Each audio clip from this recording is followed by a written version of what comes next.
Panoorin natin. Samahan ko kayo. Guys, popcorn. Kipay arguments again. Hindi natin, baka naman nag-aral na. Okay? Hindi natin alam. Hindi ko rin talaga alam. Manonood tayo ng Kipay arguments. Kipay privilege. Okay? Kung makapok po kayo kay Joey ha, that's defamation. Ayan. Nakakatawa nga. Eh, wala akong sinabing ganon. Umpisa pa lang. Pucha naman ako. Paano nyo na iba? Hindi ko alam. Hindi ko alam. Hindi ko alam. Dapat tantanan ni Sas yun kakasama sa live sa siyong libag na yan. Gamit na gamit siya ng yung bobo. Wala tayong magagawa. Ganyan talaga buhay. Gamitan lang. Na-awkward na tuloy ang gumamit ng mga ano. Hindi kasi magandang start yung Joey. Hindi ko tuloy magamit yung salitang gamitan. Naiilang tuloy ako. Sige na, tuloy na natin. Ang tawag dito, may mention ko lang, pero parang binura na rin ni Kayo eh. Hindi ko binura, nireport ng mga tuta mo. Ba't ko buburahin? It was a very smart comeback. Why would I do that? Your video appeal result. Thanks for the appeal. Oh, reviewed your video, has restored it. Nagbubura ka pala eh. Wag mo akong gamitan ng propaganda mo, Joey. Joey! Huwag mo akong gamitan ng propaganda mo, eh. Tapos sasabihin mo, binura ko. Hindi, restored, oh. Sasagutin ko ba yan? Inaantay lang kita mag-content.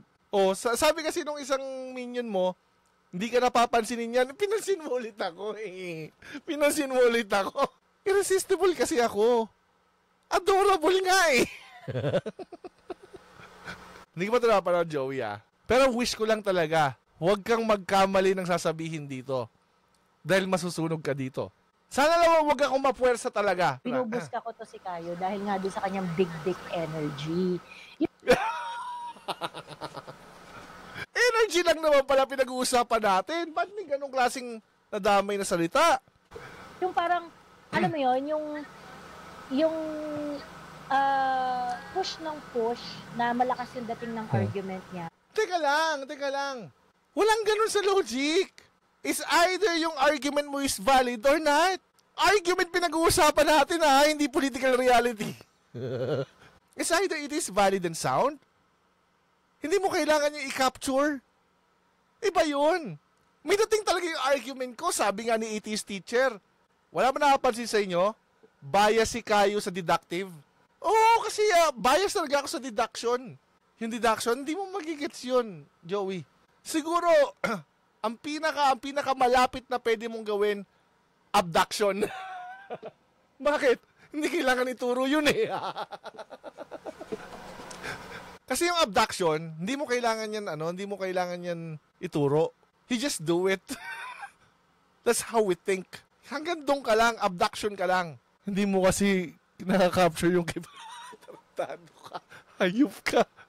Walang ganyan, guys. Walang ganyan. Conservative tayo dito. Dito kasi main channel to, guys eh. Conservative tayo dito.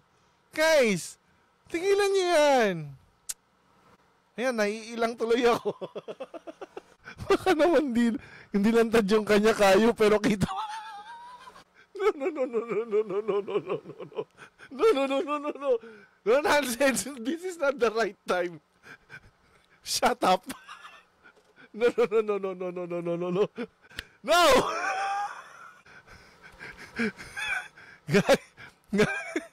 Not today, Satan. Not today. No nonsense! Seryoso na tayong gagi. Energy. So I would always tell him na,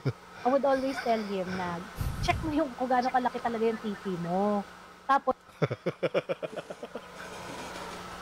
ikaw nagsabi niya na, magyabang ka on the basis na kung gaano talaga kalaki yung titi mo. Ganyan. Oh, ito na yun.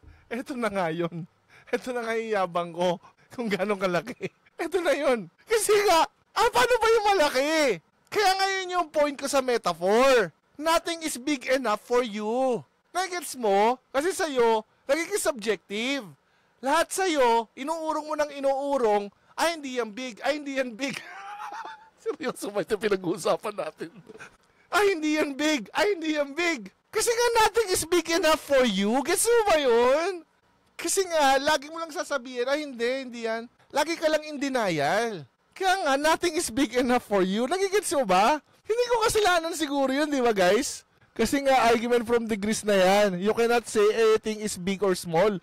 Kaya nga, pwede mo i-move yung reference. Kaya nga well, hindi ka naman nag-set ng standard. Kaya nga, pwede mo sabihin lagi na not big enough.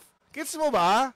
Mahina ka talaga. Mahina ka sa sarcasm. Mahina ka sa metaphor. Mahina ka sa logic. Paano ba? Ano magagawin natin kasi? Double meaning ka kasi, Kayo. Di ba kasi hindi ka naman nag-set ng standard No, it's not big enough.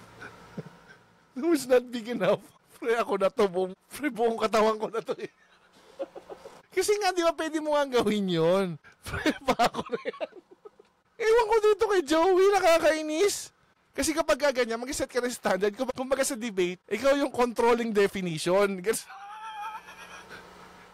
Hindi ka kasi pumapasok sa formal debate. Ang alam mo lang kasi yung pangkalye. Hindi ka naman nagbigay ng definition. So ano yung big enough? So ngayon, nasasaktan sila doon. Nasasaktan sila doon ng bonggang-bongga. Hindi kami nasasaktan. Sa lahat ng nasaktan, ikaw lang yung napadayo sa TikTok ko para sumagot. Joey naman Kami yung nasaktan pero ikaw yung dumayo. Mukha pa nasaktan kami. Dinogso ka kaya nga Tamo, dahil sa kabubuhan ng sagot mo, may sagot na naman ako. Huwag mo na kasing pansinin. Ang hirap mong kabanding, Joey. Joey, baka yung kipay mo na ang sagot sa baha. Hoy, Blackbird. Huwag ganyan, conservative tayo. Huwag mo na sagutin uli Kayo, baka mga nakpa. Reply ni Kayo, sabi ko, check the size of your dick. Sabi ko. Tapos sabi niya, it will never be big enough for you. Sabi niya, it was witty, right? Sana pinlay mo na lang. You have my permission.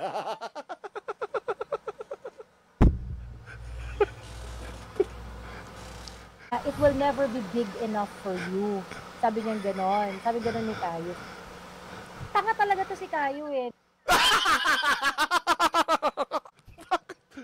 Bakit naging tanga na naman? Lagi na lang akong tanga sa'yo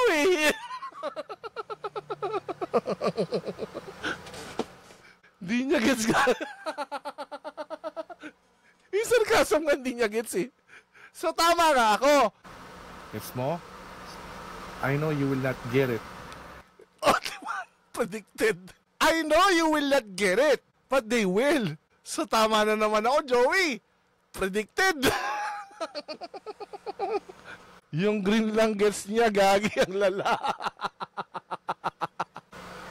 Tanga talaga to si Kayo Sige, bakit tanga? Ano, bakit naman tanga? Tanga talaga. And ano lang, piece of advice lang Kayo. Sige. Ang tawag dito, there's actually a very, sabagay ko mapapahiya dito ganyan. Bakit ba? Ano saan naman ako mapapahiya? Ang reply niya, it will never be big enough for you. Oh. Girl, I'm not interested in using your dick. That's not what I meant. Who says I'm interested? Bobo nga. Pinagdasal ko talaga sana huwag magkamali si Joey. Akala ko ako yung mapapahiya. Ipapost ko to sa TikTok.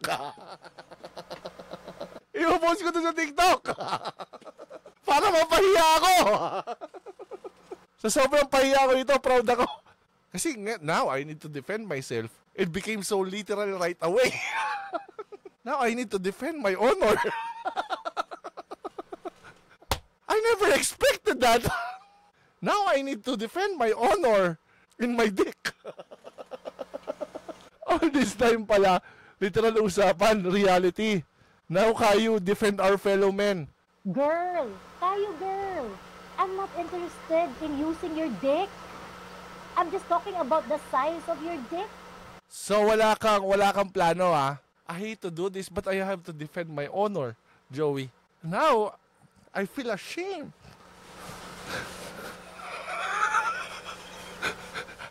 Sabi mo, ayaw mo. Really? Bakit mo ako gusto manlibre sa labas? In the future! Dapat sa in the future, gusto mo ako manlibre. Where did you get that? Walang balak, walang plano? Bakit ka nagpapalibre sa akin in the future? Lilibre ba kita StreamYard? I really hope na ako yung mapahiya.